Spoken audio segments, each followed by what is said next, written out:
Title: River of Morning Songs. In a quiet village cradled by emerald hills, the mornings begin not with alarms, but with the rhythm of oars brushing against the river's calm surface.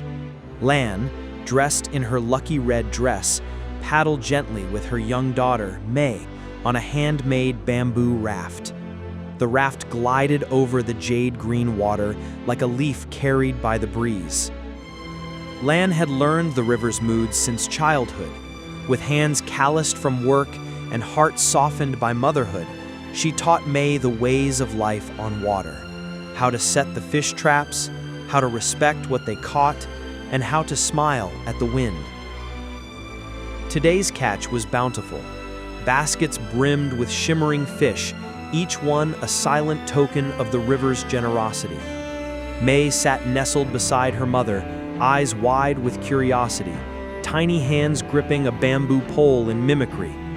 Around them, the world was hushed, no horns, no screens, only bird song, the creak of bamboo, and the shared breath of the river and its people. Lan looked at her daughter and saw more than a child. She saw the continuation of a legacy rooted in still waters, woven baskets, and quiet strength. In that simple drift down the river, surrounded by tradition and the laughter of a child, Lan knew they had everything they needed. Title: The Heart of the Village. Nestled between emerald hills and winding rivers, the village of Namjai was so small it didn't appear on most maps. But what it lacked in size, it made up for in soul. At its center stood an ancient tamarind tree, whose roots wrapped around the earth like the arms of a guardian. Beneath it, the villagers gathered, not just to share meals, but to share stories, laughter, and the rhythms of a life lived close to nature. In Namjai, no one walked past without saying hello. Elders taught the children how to read clouds, how to cook over open flame, and how to listen to frogs at dusk, to wind through bamboo, and to each other. Every home had a water jar outside, not just for catching rain, but for offering visitors a sip, a moment of coolness, a quiet kindness.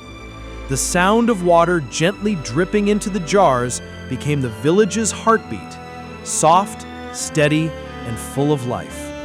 There was no clock tower, but time was told by the rooster's crow, the scent of lemongrass soup wafting from windows, and the shadows moving slowly across rice fields. Each season brought a new rhythm: planting, harvesting, fishing, and mending.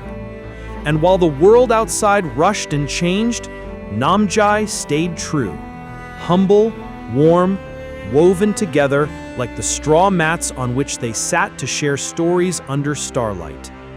Visitors came and left with tears in their eyes, not from sadness, but from remembering something they had forgotten: how beautiful it is to live slowly, to know your neighbors, to be a thread in the fabric of something real. In the heart of Namjai, life was not perfect, but it was full. And that fullness, that quiet joy, was the kind of wealth that could never be counted, only felt.